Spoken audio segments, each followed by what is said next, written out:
to independent member of the House, Pearl-Southlands, Paul Lane. Paul, you're on the air.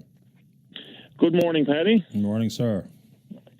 Sir, I just want to have, I guess, a discussion again about the news story that came out yesterday about the engineer who, allegedly had, worked for Nalcor on the Muskrat Falls project and has come out with some pretty serious allegations. And certainly this is not new to me. And I believe, Paddy, I may have discussed this with you a while back when it came out on the Uncle Gnarly's blog. I'm assuming that this is the same individual. But nonetheless, the allegations that have been put out there are extremely serious. If we're talking about, fudging numbers and so on to try to ram a project through and putting out false information, not only to the public, but obviously to the House Assembly and so on. And whether what that could lead to, I don't know. But I think he's right that we do need to take action here. It's something that I have been calling for in the House Assembly now for months. I've written the Auditor General, I think, 3 times. As a matter of fact, the last time I wrote the Auditor General was when the Uncle Gnarly blog came out. I wrote him again, and I provided him the information within that about this independent engineer and said, look, this is something else that needs to be looked into.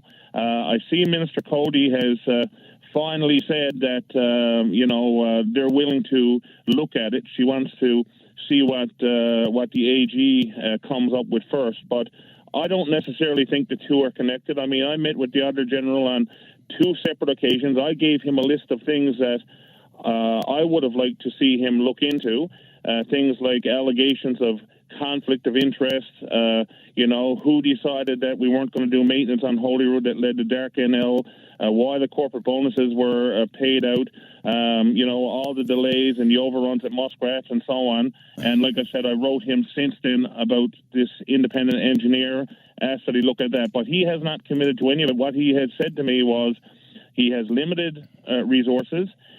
He'll go in there, he'll pick a couple of things that they can reasonably look at, and we'll see some kind of report. I don't know exactly what it is that he is looking into. I'm trying to find out, and I'm going to try to contact him again to find out exactly what he's looking at. But I don't want him to come out with a report, this fall saying, well, we looked at the number of vehicles, for example, that Nalcor have, and we feel that they have, they're spending too much money on vehicles, and there's vehicles not being used and all this kind of stuff.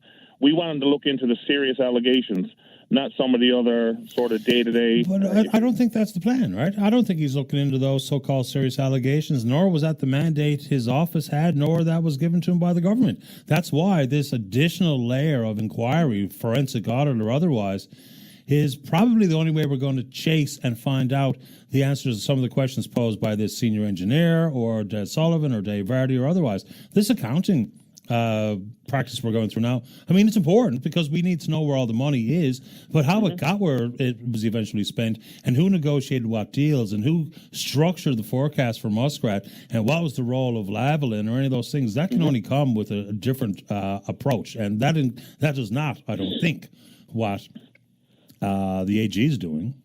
As far as I understand. Well, see, Paddy, that's the thing. We don't know exactly what he's doing. He wasn't given a mandate, by the way, to do anything. I mean, let's make that quite clear. But his office mandate is pretty clear, and it doesn't include some of this forensic type of auditing work that people are now clamoring for. It just doesn't. Same thing you say. We'll talk about the number of computers and the amount spent on office supplies and the number of vehicles and that kind of stuff, and whether or not the contracts are paid in full. There's contested issues, but not what we're trying to evaluate based on the assertion made by that engineer.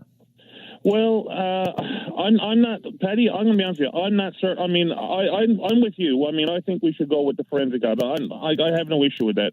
But I do believe the Auditor General can look into some of these things. I mean, the Auditor General did look into, for example, Humber Valley when there was questions asked. He interviewed people about who knew what and so on. It was only so far he could get because it's a classic example. He couldn't call witnesses. That's a classic example. Classic example is that he did look into it just to say that whatever happened fell inside the parameters, not whether or not there was was undue influence from outside the government, from loud voices, not to whether or not there was legitimate, verifiable favours under Frank Coleman. Those things weren't done. It was whether or not the minister had the prerogative and the right to do what he did at the time, and whether or not there was a requirement to inform Tom Marshall, then Premier, in full or not. So that's vastly different than what an inquiry with calling witnesses and some of the background and outside voices. That's two different things. No, and Paddy, listen, you get no arguments from me. I agree, but I guess the point I'm trying to make, though, is that for months there have been people screaming at the government to take action, okay? Whether it be the Auditor General or whether it be through a forensic audit, whether it be through an inquiry and so on. But to this point, all of this has fallen on deaf ears. It's all been ignored. I hope that finally, I hope that they're going to listen, they're going to try to get to the bottom of this. I don't understand. The part that has boggled my mind... Just very quickly, Paul, because I got to sneak on one more call. Go ahead. Sure. The part that has boggled my mind since day one is given the fact that all of these, things, concerns, happened on the watch of the previous government. I cannot understand. That you were part of. That you were part of. Absolutely. That I was part of and I voted for in good faith based on the information that I was given, which is why I'm very angry about the whole situation, to be honest with you. But it happened under that watch. So why would this government not want to get to the bottom of it? I cannot understand it, and I hope that they're finally going to take some action. They're finally going to do something about it. Let's hope, Paul. I appreciate your time this morning. I'm going to get Jill on before we wrap up. Thank you. Not a problem. Have a good one. You too. Bye-bye. Okay.